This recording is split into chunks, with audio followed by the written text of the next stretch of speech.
The storm outside made the hospital windows shake, but the real tension was happening inside. The CEO paced the hallway, her heart racing as doctors rushed around trying to save her young daughter. She had spent her whole life solving problems with money and power, but now none of it mattered. Her little girl needed blood urgently, and no matching donor could be found. Just when hope began to fade, a quiet voice stepped forward. It was a single dad who had been sitting in the waiting area with his own sick son. He didn't hesitate. He simply said, "If I'm a match, take whatever you need." As the nurses prepared him, the CEO caught a glimpse of his face and her breath froze. She knew him. Days earlier, she had dismissed him in public, thinking he was just another struggling father with nothing to offer. She had spoken harshly, not realizing the weight of her words. Now, this same man was giving something far more valuable than money. He was offering his blood to save her daughter's life. As the doors closed and the procedure began, the CEO felt her world tilt. Why would he help her after the way she treated him? And what would happen when he learned she remembered him? The CEO stood frozen in the hallway, replaying the moment she had mocked him. It wasn't her finest day. She had been stressed, running late, and frustrated when the single dad accidentally bumped into her outside a cafe. She remembered snapping at him without even looking at the tired little boy holding his hand. Now, seeing him behind the glass as the nurses worked, felt strange, like life was closing a circle.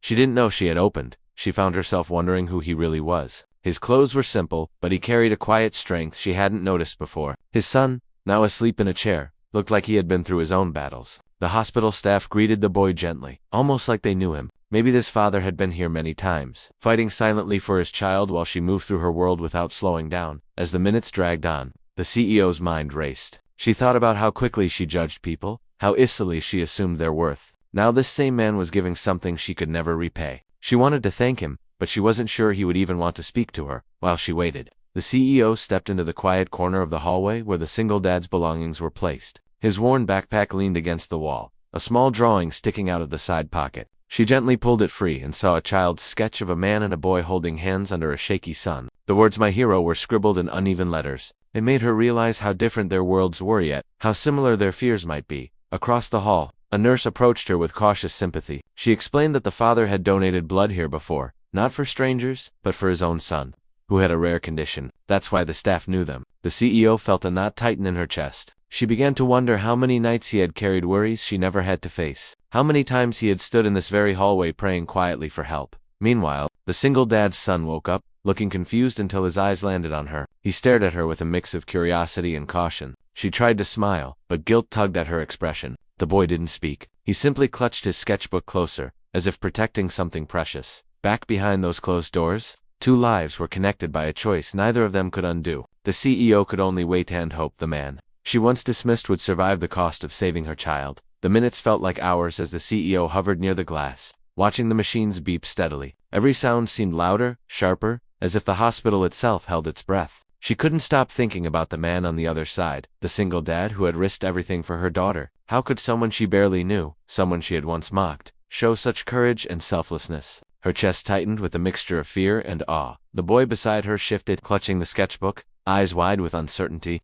The CEO felt the weight of his gaze, as if he silently understood the tension between the two adults. She realized the little boy was watching not just for his father, but for the outcome of a silent test of character, one she had unknowingly failed before. Suddenly, a nurse appeared, her expression unreadable. "We're almost done," she said softly, but the CEO couldn't hear reassurance in her voice. The tension was rising like a storm cloud about to burst. Every heartbeat in the hallway seemed to echo the urgency inside the operating room. The single dad's hand tightened into a fist, a brief flash of pain crossing his face as the procedure continued. The CEO's mind raced. Would he make it through? Would her daughter be all right? And what would happen once the truth came out? The memory of her harsh words colliding with his quiet heroism. The answers hung in the air, impossible to grasp, leaving the entire hospital suspended in anxious anticipation. Just as the CEO began to feel a small sense of relief, a doctor hurried toward her, urgency written all over his face. "There's a complication," he said, voice low but sharp enough to freeze her blood. Her heart skipped a beat. The single dad's blood,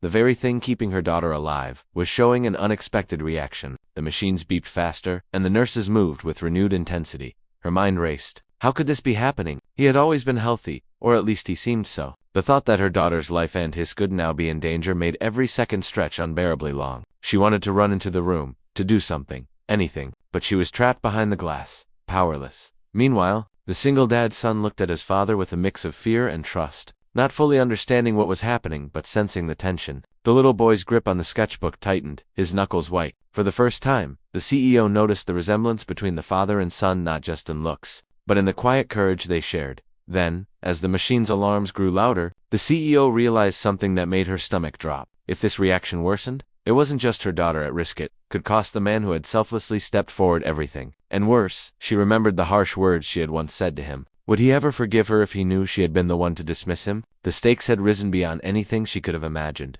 and the story was about to twist in ways no one saw coming. The room seemed to shrink around the CEO as she watched the medical team work frantically. Every second felt like a lifetime, every beep of the monitor a reminder of how fragile life could be. Then, after what felt like an eternity, the head doctor stepped back, his face a mix of exhaustion and relief. It's stable, he said. The reaction was serious, but we managed it. Your daughter will be fine. Tears welled up in the CEO's eyes as she rushed to the glass separating them, her heart pounding with gratitude and guilt. The single dad, pale but conscious, gave her a tired but gentle nod. She felt a lump in her throat. How could someone she had once scorned show such courage and selflessness? She wanted to apologize, to explain, but words felt too small for what had just happened. As she stepped closer, the little boy ran to his father, throwing his arms around him, laughing despite the tension that had gripped the hospital. It was a moment of pure relief, but then the single dad turned to her, his expression serious. I hope you understand, he said quietly. Helping your daughter was never about you. But now, you've changed something in me too. Before she could respond, a nurse handed him a phone. The screen lit up with a message, a call from a hospital miles away. They found another child who needs the same rare blood type. She read aloud. His eyes met hers, calm yet determined. I guess this isn't over, he said. The CEO realized then that life had a way of testing courage and kindness again and again, and that the man she once mocked had become the unexpected hero, not just for her family, but for others too. The hospital slowly returned to its usual rhythm, but for the CEO, nothing would ever feel the same. She watched her daughter resting peacefully, her small hand clutching a favorite toy, and felt a wave of gratitude she couldn't put into words. The single dad sat nearby, exhausted but calm, his son asleep on his shoulder. She realized how much strength and quiet heroism he carried every day, far beyond what appearances had ever suggested. Summoning her courage, she approached him. I owe you more than I can say, she whispered. He gave a small, understanding smile, the kind that acknowledged both the past and the present without judgment. For the first time, she truly saw him not as a struggling single father, but as someone capable of remarkable courage and kindness. In the days that followed, their lives began to intertwine in unexpected ways. The CEO made changes in her company to help families in need, inspired by the single dad's selfless act, and he continued his quiet life, but now with a respect and acknowledgement that he had never sought. The story left a lasting lesson. True courage isn't measured by wealth or status, but by the choices we make to help others, even when no one is watching. Sometimes, the people we underestimate are the ones who change our lives forever.